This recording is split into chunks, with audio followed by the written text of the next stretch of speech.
of the nation.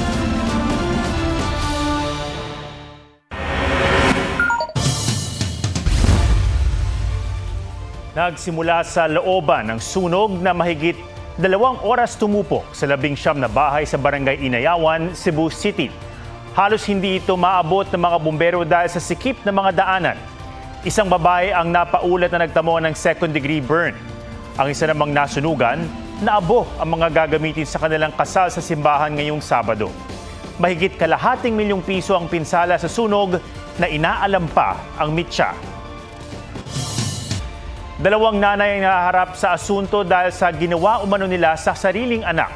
Sa Pampanga, isang buntis ang inilalako raw sa online kalaswaan ang mga anak. Habang sa Basilan, inaang sospek sa pagkamatay ng anak na pinalo at isinako. May report si Bea Pinlac. Sa kamay raw mismo ng kanyang nanay, pinalo at isinilid pa umano sa sako ang isang batang edad 6 sa Lamitan City, Basilan. Sa investigasyon ng pulisya, hindi raw nagpaalam ang bata na lalabas ng bahay. Kaya nang makita ito ng nanay, pinalo niya sir, tapos inuwi sa bahay, pagdating sa bahay, pinasok sa sako, tapos pinalo ulit sir hanggang nawala yung malay ng bata. Dinala niya sa ospital, sa Lamitan District Hospital. Hindi na sir nagutan ng buhay. Itinanggi ng sospek ang paratang. Pinalo ko ng mga tubay ito, hindi yun totoo. Pero yun, sinilid ko rin siya sa sako, hindi yun. Hindi doon dahil doon namatay siya. Daan na yun siya may sakit kasi pag magtiis siya ng magtiis siya pag nagugutom. Panganay sa 4 na magkakapatid ang namatay na bata. Nasa pangangalaga ngayon ng kanilang lola ang 3 pang anak ng suspect na sinampahan na ng reklamong parricide. Ma! Huwag pong ganun, ma! Ma! Ma! Mama! Mama! Mama, Papa! Ha? Binakuha po nila ako pa. Sa Mabalacat, Pampanga, nagsusumamo sa mga umaarestong pulis ang babaeng ito na 5 buwang buntis. Ibinebenta niya raw online ang mga sensitibong larawan at video ng ilang menor de edad, kabilang ang 3 taong gulang na anak niyang babae. Kinuha na ng DSWD ang bata. Yung 3-year-old na victim natin ay inaalok through online yung mga malalaswang video at larawan ng kanyang ina na ito yung suspect natin. Ito yung mga mga nude pictures nilang mag-ina na madalas niya ibigay is yung kanyang sariling anak. And then nung nalaman niya na good payer kami, sa kanya inoffer yung other minors. Hindi pinalaga ng mga magulang ng suspect ang pagdakip sa kanya. Tama yan! Sige! Mama! Anong desisyon nyo? Huwag niyo po dadaan. Anak ko yan, upod ng tigas ng ulo. Nirescue din ng mga otoridad ang 14 anyos na kapatid na babae ng suspect na biktima rin. Patuloy ang pagsagip sa iba pang kaanak ng suspect na posibleng ibinugaw niya rin online. Ayon sa pulisya, mga dayuhan daw ang parokyano ng suspect at hindi bababa sa 2,000 piso ang singil niya. Nakaharap siya sa reklamong online sexual abuse and exploitation of children at trafficking in persons kaugnay sa Cybercrime Prevention Act. Hindi nagbigay ng pahayag ang suspect, pero ang dahilan niya raw sa mga pulis to demand for their basic needs, lalo na 3 years old lang yung bata at siya ay 5 months na pregnant. Bea Pinlac, nagbabalita para sa GMA Integrated News. 7 magvo-volunteer sana sa tree planting activity ang nadisgrasya sa Silay City, Negros Occidental. Tinakpan ng dahon ng saging ang mga labi ng 7. 3 sa kanila ay senior citizens. 6 ang kritikal at 11 ang inoobserbahan pa sa ospital, kabilang sa mga sugatan ang driver. Batay sa paunang investigasyon ng Silay City Police, nawala ng kontrol ang sinasakyan nilang mini dump truck pagdating sa kurbadang bahagi ng kalsada. Tumagilid ang truck at nahulog ang mga sakay. Sabi naman ng isa sa mga sakay ng truck, may problema na ang sasakyan bago pa madisgrasya. Ayon sa Silay City LGU, tauhan nila ang ilan sa mga biktima. Tututukan daw nila ang investigasyon na tutulong sa mga kaanak ng mga biktima. Hamon sa ilang mag-aaral sa Mindanao ang masamang panahon. Meron sa kanilang buwis buhay sa pagtawid sa ilog para lang makapasok sa paaralan. Ang iba nga, gumagamit ng salbabida. May report si Bernadette Reyes. Malaking sakripisyo sa mga estudyanteng yan ang pagtawid ng ilog sa Midsalip, Zamboanga del Sur. Ang ilang maliliit binubuhat ng mga nakatatanda. Ganito lagi sila papunta at pauwi mula paaralan. Mas mahirap kung ganitong tumaas ang tubig. Tinatalakay na raw ng lokal na pamahalaan kung paano ito matutugunan. Sa Davao City, may baong salbabida ang ilang estudyante para tumawid sa Davao River. Ayon sa ina ng mga bata, kahit hindi umuulan, ganito ang sitwasyon nila dahil wala raw silang madaan ng tulay. Ito ang hiling nila sa lokal na pamahalaan. Sinusubukan pang hinga ng tugon ng LGU. Sa ilog din tumatawid ang mga estudyante at guro sa South UP, Maguindanao del Sur. Swerte na raw kung may mapadaang kabayo at makasakay sila. Kwento ng isang guro na sira ng malalakas na ulan ang kanilang kawayang tulay. Kaya hiling nila sa mga otoridad na mapagawa ito. Patuloy naming hinihingan ng reaksyon ng LGU. Ang problema naman ng mga guro at mag-aaral sa Tintinan Integrated School sa Tintinan Island, Ubay, Bohol, binabaha ang paaralan tuwing high tide. Binabantayan ng mga guro na hindi mapadpad ang mga mag-aaral sa likuran na may malalim na bahagi. Nag-inspeksyon doon ang public school supervisor. Sa Vintar, Ilocos Norte, tuluyan ng umapaw ang tubig sa spillway. Perwisyo ito sa mga motorista. Kailangan tuloy buhati ng ilang motorsiklo para makatawid. May 7 namang mangingisdang stranded sa ilog ang nasagip. Ayon sa mga rumesponding tauhan ng MDR, MO at BFP, inabutan sila ng biglaang pagtaas ng tubig. Bernadette Reyes, nagbabalita para sa GMA Integrated News. Rodrigo Roa Duterte.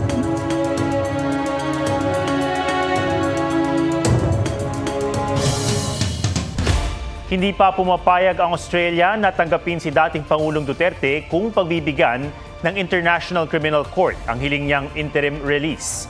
Hindi rin daw nila ito kinokonsidera sa ngayon. Sa kanyang pagbisita sa Australia kamakailan, inamin ni Vice President Sara Duterte na isa ang Australia sa mga kinokonsidera ng mga abogado ng dating Pangulo na pagdalhan sa kanya. Pero ngayong araw, sinabi ng bise na hindi nakipag-ugnayan sa Australia ang mga abogado ng dating Pangulo at walang isinumiting application sa Australia ang defense team para sa interim release ng dating Pangulo.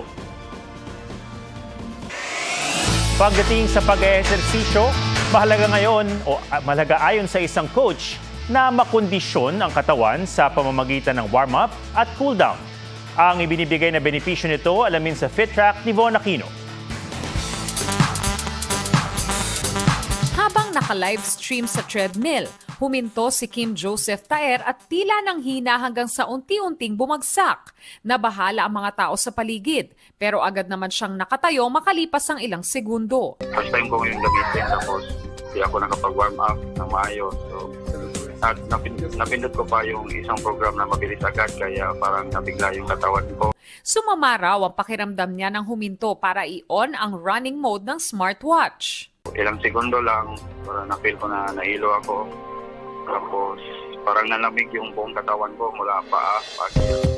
Para kay strength and conditioning coach John Aquino, importante na bago mag-exercise, mag-warm up o i-kondisyon muna ang katawan. Sinusuportahan nito ang pagbibigay ng blood flow sa muscles. Kung walang warm up, mas mataas ang tsansang magka-injury. Think of our muscles like a rubber band. If you take that rubber band out of the freezer, tas stretch mo siya, ano mangyayari? Mapuputol, mapupunit.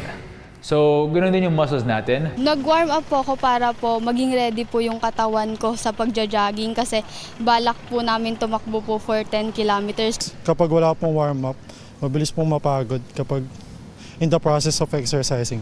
Heto ang ilang warm-up exercises na pwedeng subukan. Arm reach with the side bend. Arm swings. Hamstring stretch. As early as the stretches, minimimic nila yung running technique. So, mas nagiging specific yung mga warm-up nila for actual running. World's greatest stretch. Pwede ring mag-quad stretch. At calf stretch. Okay, make sure your leg is straight and then lean forward. Okay. Again, sasabayin po natin ng deep breathing and slow exhales para mag-relax talaga yung muscles.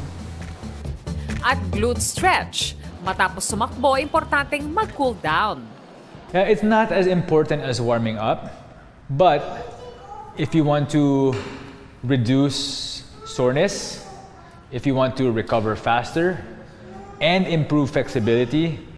Pero sa kaso ni Kim na nahimatay, baka raw may iba pang rason. Possible din na kulang yung muscles niya ng oxygen. Also possible na may medical side na hindi natin nakikita. Payo ni Coach, bago magsimula ng exercises, magpasuri muna sa doktor kung may medical history. Humingi ng professional advice para akma sa katawan ang fitness goals. Von Aquino nagbabalita para sa GMA Integrated News.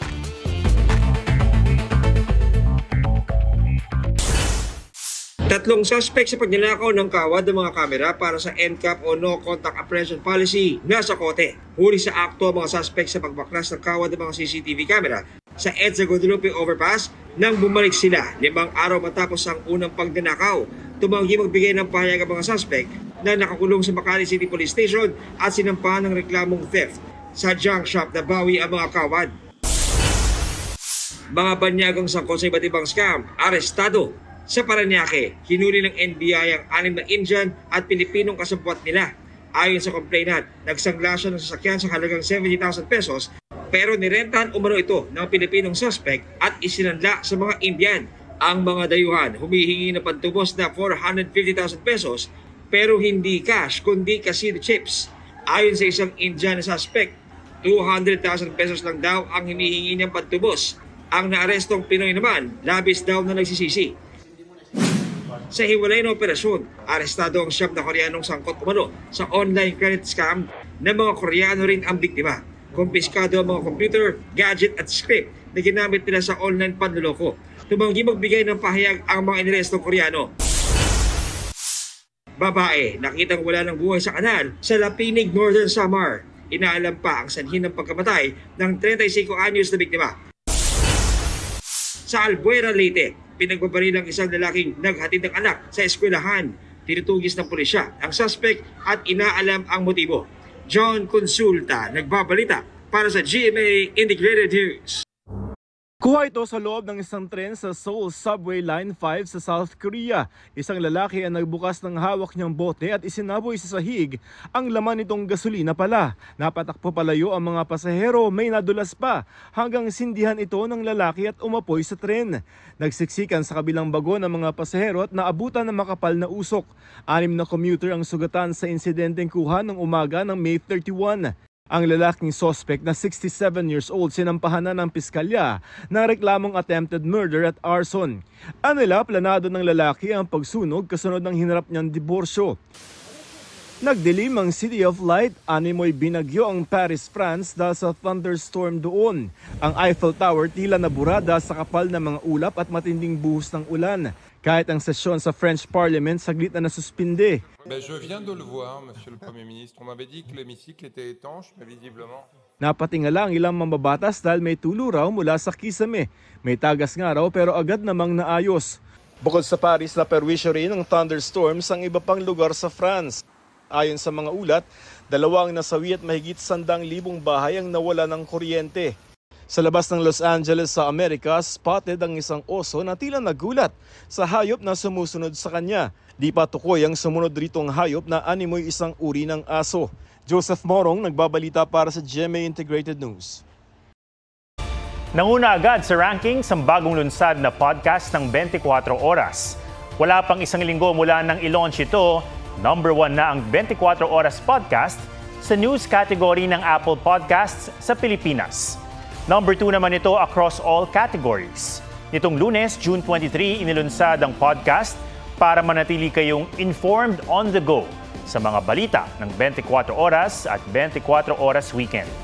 Grateful at proud ang GMA Integrated News sa overwhelming response sa mga Pilipino sa 24 Oras podcast ayon kay Senior Vice President at Head ng GMA Integrated News, Regional TV at Synergy, Oliver Victor Amoroso.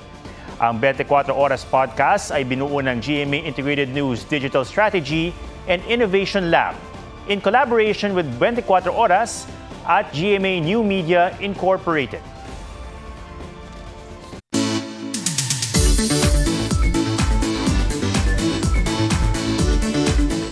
Patok sa norte ang dam na hindi lang irigasyon o patubig. Ang bahagi nitong Mala Waterfalls, hatid sa mga magbababad, ay preskong Pakiram Dam. G tayo dyan kasama si Ian Cruz.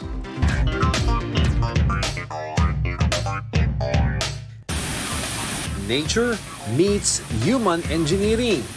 Dam ang naging daan para sa dinarayong pasyalan, ang Dingras Madongan Falls.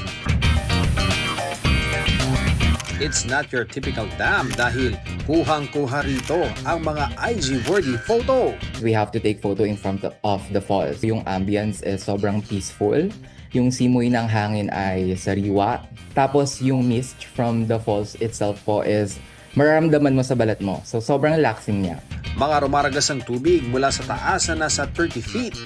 Mas nakakainganyo, malinis at malamig pa, kaya di aayaw sa swimming o simpleng tampisaw. Nakapaligid rin ang mga punong kahoy na dumaragdag sa tingkad ng paligid at may mga marirentahang cottages, kaya pwedeng magkayayaan ang mga barkada o pamilya. Malinis naman yung lugar actually. People seem to be responsible naman na pag pumupunta doon, nililinis nila yung mga basura nila na dinadala. I just hope that once na masumikat pa yung Madongan Falls, people will still be kind to it. Accessible din ito sa mga sasakyan, pero mas mainam raw na may kasamang mga local guides para sulit ang inyong pagbabad. If you are looking for, landscape na puro nature, I would definitely say Madongan Falls is up there. Ian Cruz nagbabalita para sa GMA Integrated News. Yan po ang State of the Nation para sa mas malaking misyon at para sa mas malawak na paglilingkod sa bayan. Ako si Ato Maraulio mula sa GMA Integrated News, ang News Authority ng Pilipino. Huwag magpahuli sa mga balitang dapat niyong malaman. Mag-subscribe na sa GMA Integrated News sa YouTube.